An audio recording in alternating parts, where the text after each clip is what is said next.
새정치민주연합 원내대변인 박완주입니다. 국정감사 마지막 날 현안 브리핑을 하도록 하겠습니다.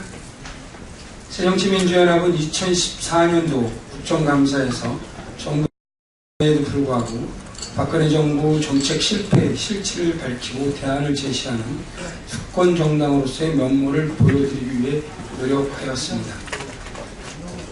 국민 인권을 침해하는 사이버 검열, 건국 이래 최대의 국부 유출 사건인 자원외교와 4대강 사업 방치로 인한 혈세 낭비 실태, 가계부채 및 주거 불안을 방치하는 서민 증세와 재정 파탄을 초래한 초이노믹스, 안보 불안과 방산비리, 낙하산 인사의 완결판 박피아까지 6대 적폐를 진단하고 박근혜 정부의 모든 적폐를 해소하기 위해 제1야당으로서 최선을 다할 것임을 약속드립니다. 6대 적폐 중 국민들은 특히 건국 이래 최악의 국부 유출 사건인 MB 자원외교 비리의 실상을 접하고 경악을 금치 못하고 있습니다. 우선 지금까지 정부 차원의 공식 통계 자료가 발표된 바 없는데 이번 국정감사를 통해 최초로 MB정부의 해외 자원개발 규모가 밝혀졌습니다. 공기업과 민간기업 등이 포함한 해외 자원개발 규모가 밝혀진 것인데 MB정부 당시 해외 자원개발에 40조 원을 투자해 단 5조 원만을 회수하고 35조 원의 손실을 봤다는 통계자료가 발표되었습니다.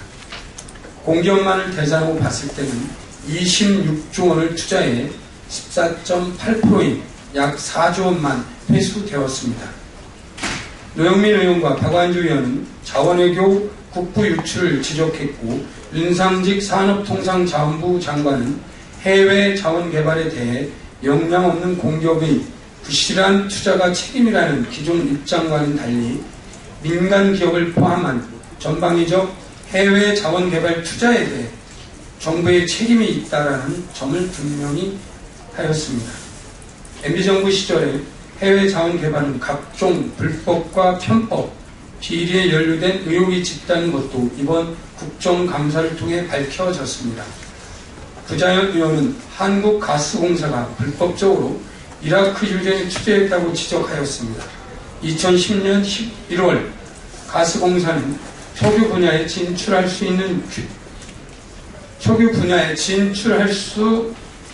있는 규정이 없음에도 불구하고 이라크 주바이르 유전과 바드라 유전에 참여하기로 한 다음에 육선의 이상득 전 의원의 대표 발의로 가스공사법 개정이 이루어져 소급 입법이라는 초법적 행위를 했다고 주장하였습니다.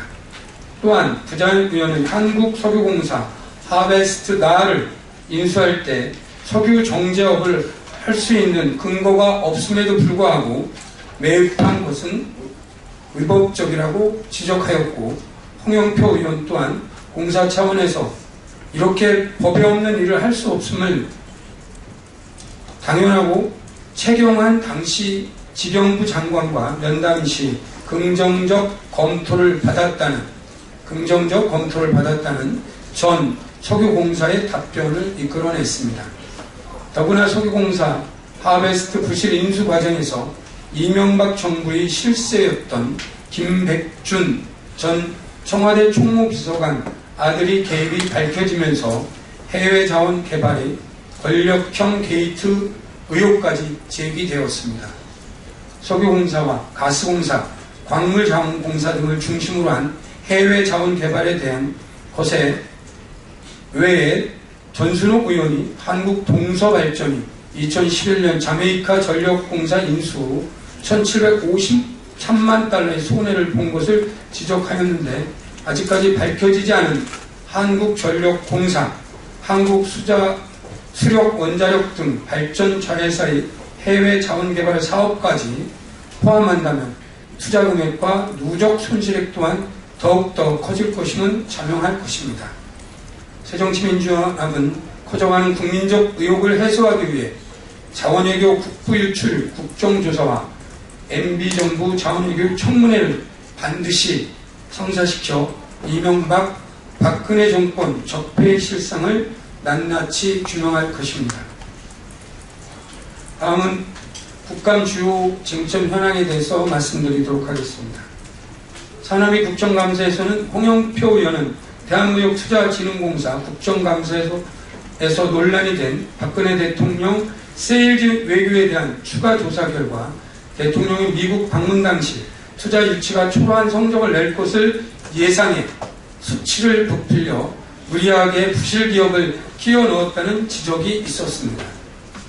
정의 국정감사에서는 시중은행이 한국은행에서 0.5% 금리로 정책자금을 지원받아 영세 자영업자의 평균 10.88%의 고금리 대출을 해온 것으로 밝혀졌지만 한국은행은 이를 수수방관만 하고 있다는 질타가 있었습니다.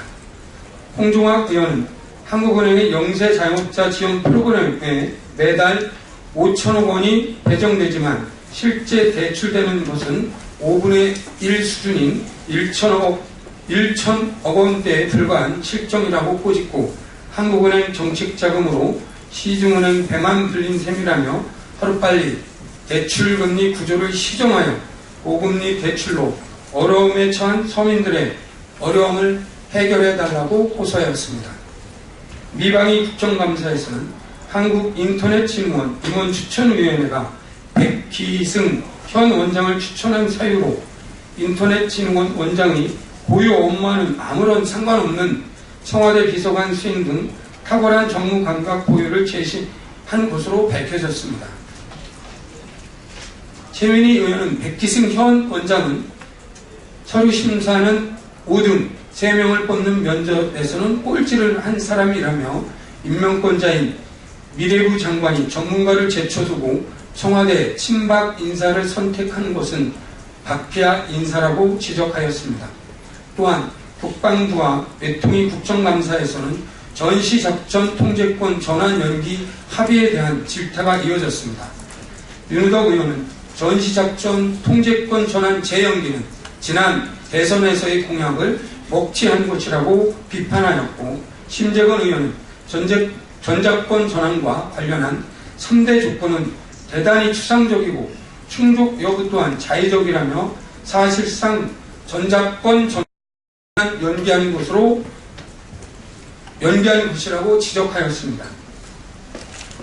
공식적인 국정감사는 오늘로 끝나지만 겸임 상임위원회의 국정감사는 계속해서 진행될 것입니다. 내일은 대통령 비서실에 대한 국회 운영위원회 국정감사와 국가정보원에 대한 정보위원회의 국정감사가 예정되어 있고, 29일에는 국회 사무처와 국가인권위원회에 대한 국회 운영위원회와 여성가족위원회 국정감사가 열릴 예정입니다.